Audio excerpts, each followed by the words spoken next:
አንድ የግንኙነት መሰረት ፍቅር ሳይሆን ገንዘብ ላይ ሲሆን አብዛኛውን ጊዜ ግልጽ የሆኑና ተደጋጋሚ የባህሪ ምልክቶች ይታያሉ።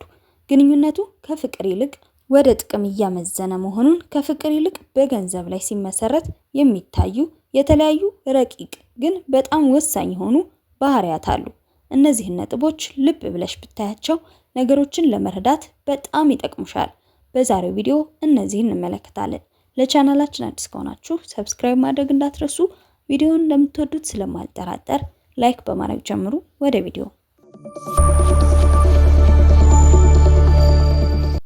አንደኛ፣ የገንዘብ ጥያቄዎች አስቸኳይ መሆን። ግንኙነቱ በገንዘብ ላይ ያተኮረ ከሆነ አብዛኛውን ጊዜ የሚያወራሽ ችግር ሲገጥመው ብቻ ሊሆን ይችላል። አሁን ካልደረስሽልኝ እንዲህ ሊሆን ነው የሚሉ አስቸኳይና ስሜት የሚናኩ ምልክቶችን ያበዛል። አንቺ በምትቸገሪበት ጊዜ ግን እሱ መፍትሄ ከመፈለግ ይልቅ ራሱን ከዛ ነገር ገለል ያደርጋል። ሁለተኛ፣ ገንዘብ ሳትልኪ ስትቀሪ የሚፈጠር የባህሪ ለውጥ። ይህ ትልቁ መለኪያ ነው። ብር መላክ ስታቆሚ ወይንም አሁን የለኝም ስትዩ የሚከተሉ ነገሮች ሊታዩ ይችላሉ።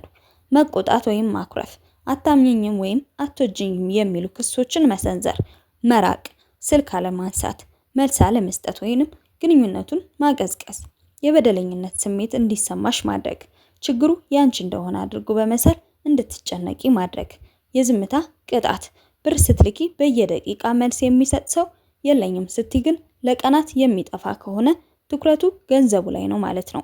የድብርት ድራማ መስራት፣ ህይወት መረረኝ፣ ተስፋ ቆረጥኩ የሚሉ ንግግሮችን በማብዛት አንቺ እንድትረበሽና በጭንቀት ብር እንድትልኪ ያደርግሻል።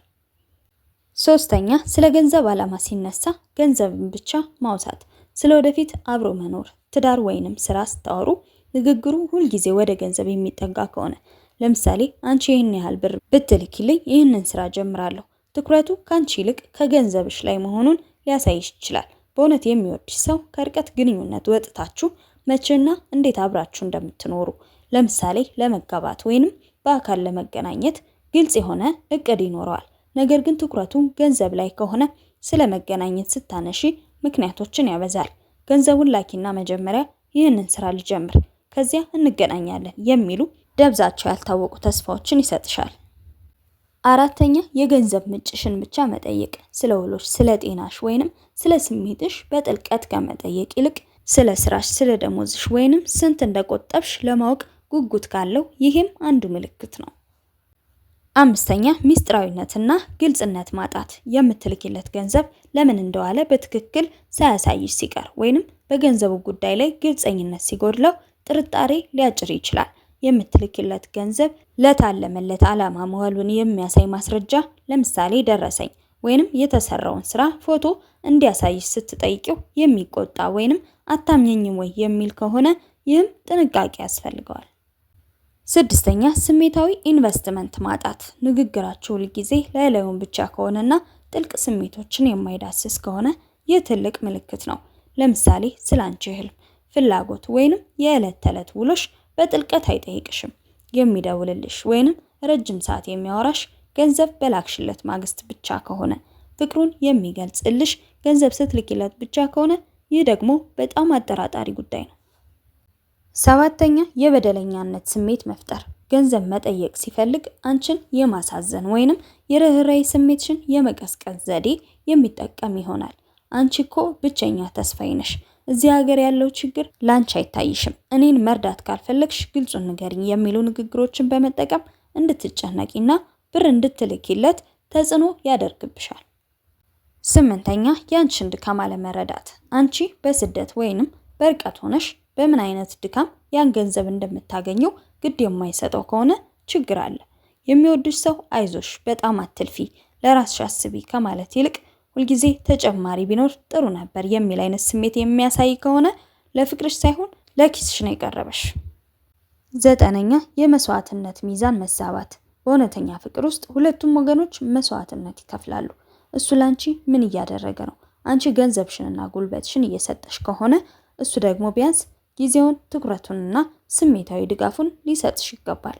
እሱ ምንም አይነት መስዋዕትነት ሳይከፍል፣ ለምሳሌ ኢንተርኔት ካርድ የለኝም ብሎ ካልደወለ፣ ስራ ለመፈለግ ጥረት ካላደረገ፣ አንቺ ብቻ የምትለፊ ከሆነ ግንኙነቱ በፍጹም ውጤታማ ሊሆን አይችልም። 10ኛ ያንቺን ስኬት ከገንዘብሽ ጋር ብቻ ማያያዝ። ስለ ስራሽ ስኬት ወይንም ስለ ደሞዝ ጭማሪ ስትነግሪው ደስ ይላል ጎበዝ ነሽ ከማለት ይልቅ ታዲያውን ይሄን ያህል ብር መላክ ትችያለሽ ማለት ነው የሚል አይነት ምላሽ ካለው አንቺን የሚያይሽ እንደ ሰው ሳይሆን እንደ ገቢ ምንጩ አድርጎ ነው ማለት ነው። 11ኛ በሚስጥር እንድትይዙ መፈለግ። ሰዎች ለፍቅረኛሽ ብር መላክ አቁሚ የሚሉሽ በምክንያት እንደሆነ እሱም ስለሚያውቀው ለሰዎች አትናገሪ፣ እኛን ለማጣላት ነው፣ አይወዱንም እያለ ከምክር እንድትርቂ ሊያደርግሽ ይችላል። ይህ አንቺን ነጥሎ ወይንም አይዞሌት አድርጎ የፈለገውን ለማድረግ የሚጠቀምበት ዘዴ ነው። 12ኛ የወንድነት ኩራት አለመኖር። በተፈጥሮ አብዛኛውን ወንድ ከሚወዳት ሴት ገንዘብ መቀበል ይከብደዋል ወይንም ቢያንስ ምቾት አይሰማውም። ያለምንም መሸማቀቅ ሁልጊዜ የሚቀበልና እንዲያውም የሚጠይቅሽ ከሆነ ላንቺ ያለው ክብርና ፍቅር ጥያቄ ምልክት ውስጥ የሚገባ ነው። 13ኛ የችግር ተለዋዋጭነት። ገንዘብ ላይ ያተኮረ ሰው ሁልጊዜ አዲስ ችግር ይፈጥራል። አንዱን ችግር ለምሳሌ የቤት ኪራይ ስትፈችለት ወዲያው ሌላ አስቸኳይ ጉዳይ፣ ለምሳሌ የታመመ ዘመድ፣ የጠፋ ስልክ ወይንም የንግድ ዕቃ ይከሰታል። በህይወቱ ውስጥ ሰላማዊና የተረጋጋ ጊዜ አይኖረውም። ሁልጊዜ አንቺ ገንዘብ እንድትልኪ የሚያስገድድ አደጋን ይፈጥራል። 14ኛ ስለ ገንዘብ ሲወራ የሚኖረው የዝርዝር መረጃ ብዛት። እውነተኛ እርዳታ የሚፈልግ ሰው ሊሸማቀቅ ይችላል። ነገር ግን ለጥቅም የሚቀርብሽ ሰው ብር እንድትልኪ ለማሳመን በጣም ረጅም ዝርዝርና አሳዛኝ ታሪኮችን ይደረድራል። ታሪኩ በጣም የተጋነነና ስሜትሽን ለመቆጣጠር ወይንም ማኒፑሌት ለማድረግ የታሰበ ይመስላል። 15ኛ ያንቺን የፋይናንስ ሁኔታ መቆጣጠር መፈለግ። ፍቅረኛሽ ስንት ብር እንዳለሽ፣ መቼ ደሞዝ እንደሚከፈልሽ ወይንም ባንክ ውስጥ ምን ያህል እንደቆጠብሽ ለማወቅ በጣም የሚጓጓ ከሆነ ይህ ትልቅ የማስጠንቀቂያ ደወል ነው። ለኔ ካልነገርሽኝ ለማን ትነግሪያለሽ በማለት የግል የገንዘብ ሚስጥርሽን እንዲያውቅ ጫና ያደርግብሻል። 16ኛ የወደፊት ተስፋን እንደ ማጥመጃ መጠቀም። ገንዘብ እንድትልኪ ለማድረግ ይህንን ካደረግን እኮ በቅርቡ እንጋባለን ወይንም ይህ ስራ ከተሳካ አንቺን ወደኔ ያመጣሻለሁ የሚሉ ትልልቅ ተስፋዎችን እንደ ሽልማት ያቀርብልሻል። ተስፋዎቹ ሁልጊዜ ከገንዘብ ክፍያሽ ጋር የተያያዙ ናቸው። ግንኙነቱ ወደፊት እንዲመራ አንቺ ሁልጊዜ ከኪስሽ ማውጣት ይኖርብሻል። 17ኛ ካንቺ ይልቅ ለገንዘቡ ክብር መስጠት። ገንዘብ በላክሽለት ቀን ያለው ደስታና የሚሰጥሽ ትኩረት ካላክሽበት ቀን ጋር ሲነጻጸር ሰማይና ምድር ይራራቃል። ባለውለታ አይነሽ እያለ ያቆላምጥሻል። ነገር ግን ሳትልኪ ስትቀሪ እንዲህ ትሆኝብኛለሽ ብዬ አልጠበቅኩም ነበር በማለት ክብርሽን የሚነጋ ንግግርን ይናገርሻል። ቆም ብለሽ ልታስቢያቸው የሚገቡ 3 ጥያቄዎች። እኩልነት። እሱ ላንቺ የሚያደርገው ነገር ምንም እንኳን ብር ባይኖረውም ካንቺ መስዋዕትነት አንጻር ይመጣጠናል ወይ? ለምሳሌ ጊዜ ይሰጥሻል፣ ያዳምጥሻል፣ ያበረታታሻል። ክብር። አይሆንም ወይንም የለኝም ስትዩ ክብሩን ጠብቆ ይቀበልሻል ወይስ ስሜትሽን ይጎዳዋል? ገለልተኝነት። ሰዎች፣ ጓደኞችሽ ወይንም ቤተሰቦችሽ እንዲህ የሚሉሽ ካዩት ነገር ተነስተው ሊሆን ስለሚችል እነሱ ያስተዋሉትንና አንቺ በፍቅር አይን ያየሽውን ነገር ምን ሊሆን እንደሚችል ለማገናዘብ ሞክሪ። ምን ማድረግ አስበሻል? ምናልባት ለተወሰነ ጊዜ ለምሳሌ ለ1 ወር የገንዘብ ችግር አጋጥሞኛል ብለሽ ብትነግሪውና የሚሰጠውን ምላሽ ብታይስ? የሰዎቹ ስጋት እውነት መሆኑን ወይንም አለመሆኑን በገዛ እጅሽ ማረጋገጥ ትችያለሽ። እውነተኛ ፍቅር ከሆነ ገንዘብ መኖሩና ለመኖሩ መሰረታዊውን ግንኙነት አይቀይረውም። በርቀት ግንኙነት ውስጥ መተማመን ትልቁ መመሪያ ቢሆንም በማስረጃ የተደገፈ እምነት ደግሞ ለራስ ክብር በጣም ጠባቂ ነው። ነገሮችን ግልጽ ለማድረግ የሚከተሉትን ነጥቦች መሞከር ትችያለሽ። ለተወሰነ ጊዜ ገንዘብ መላክ ማቆም። አሁን ለተወሰነ ጊዜ በገንዘብ ላግዝ አልችልም ብለሽ በግልጽ ንገሪው። በዚህ ወቅት የሚያሳየው ትዕግስት፣ ፍቅርና ድጋፍ እውነተኛነቱን ያረጋግጥልሻል።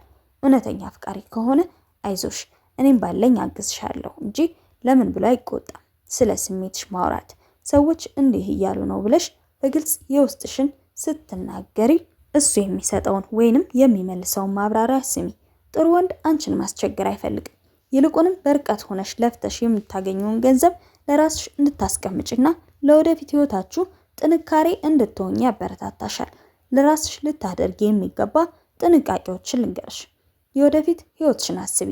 አሁን የምትልኪው ገንዘብ ለጋራ ቤት ወይንም ለጋራ ስራ የሚውል ከሆነ በሁለታችሁም ስም መሆኑን ወይንም ህጋዊ መንገድ መያዙን በሚገባ አረጋግጪ።